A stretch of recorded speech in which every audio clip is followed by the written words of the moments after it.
Little Valley Complex adds even more pickleball courts, the expansion of Snow Canyon State Park, and a new frozen banana shop in Cedar City. You're watching St. George News at 5. Good afternoon, I'm Amy Bennett. As pickleball continues to become more and more popular in St. George, pickleball courts are being built all over the city.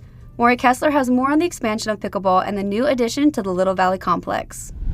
Local pickleball players, civic officials, and others gathered at the Little Valley Pickleball Complex last Wednesday to celebrate the completion of an expansion to the facility, which now makes it the largest outdoor pickleball complex in the state. The city of St. George added 9 new courts to the complex, which includes a larger championship court designed to accommodate professional televised matches. The expansion brings the total number of pickleball courts at the facility to 33. Pickleball has become increasingly popular in the St. George area and the nation as a whole in recent years, which has prompted previous expansions at the Little Valley Complex and also the building of additional pickleball courts across the county.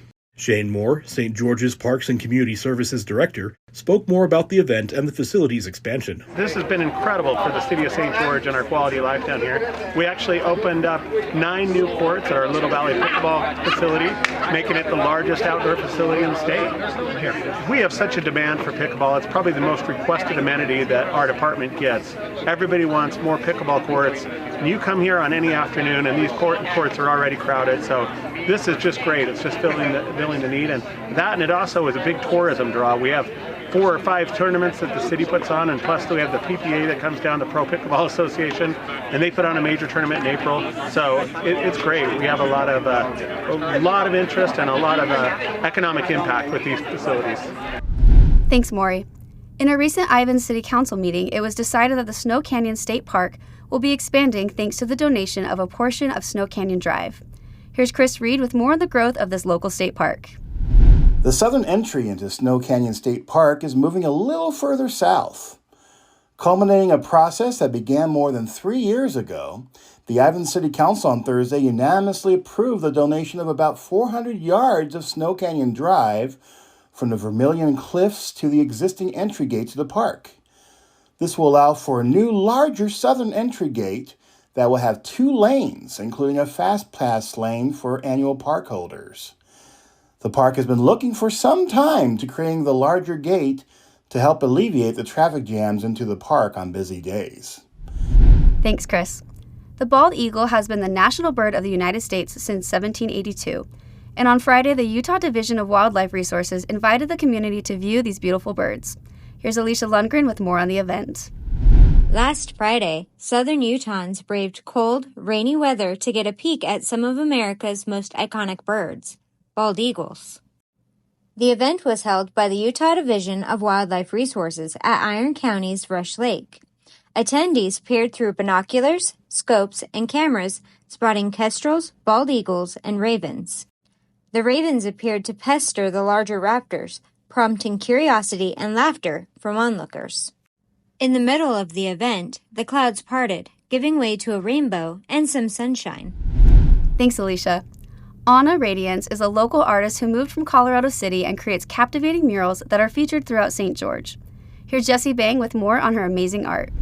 Artist Anna Radiance uses both her life experiences and her path of self-discovery to paint art she hopes will inspire others. She completed a large mural inside True North Float, a healing facility her brother owns in St. George. This mural is titled Explosions in the Sky, and it really represents the journey that we all go on of learning who we are, our purpose and place in the large expanse of the cosmos.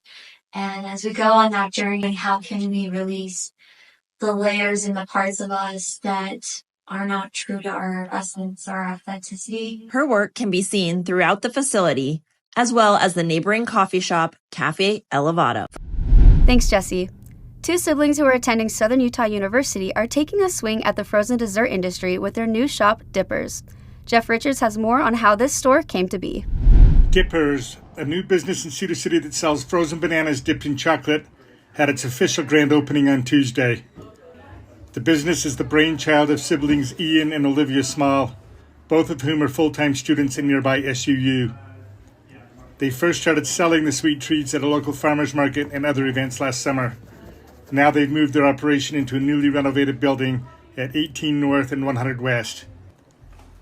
The bananas are served on a stick, either whole or cut in half. After being dipped in chocolate, they may be coated with a variety of desired toppings. Vanilla ice cream bars are also available. The store has already seen brisk business in its first few days of operation.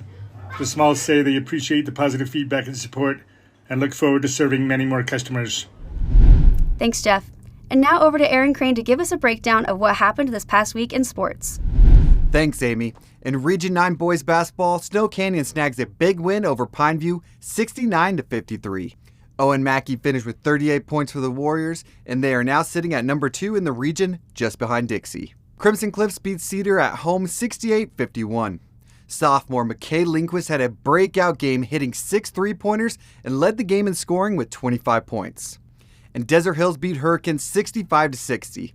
Senior Eli Allred scored 24 points in the first half for the Thunder and ended with a game-high 33 points. And in Region 9 girls basketball, Snow Canyon stays undefeated in the region after beating Pineview 60-46. Olivia Hamlin led the way in scoring for the Warriors and ended the game with 24 points. Desert Hills beat Hurricane 57-43. Hannah Heaton, who just came back from an injury earlier this season, scored a game-high 18 points for the Thunder. And Cedar beat Crimson Cliffs 59-48. The Reds were led by Gabby Gomez, who finished the game with 19 points and knocking down 5 threes along the way. And in the 4A state drill team competition, Snow Canyon took second overall while finishing first in show, second in dance, and fourth in military. The Desert Hills drill team finished fourth overall with a first place finish in military and fourth place finishes in dance and show. Now back to you, Amy. Thank you for watching St. George News at 5. I'm Amy Bennett with St. George News, your #1 source for local news. This has been St. George News at 5.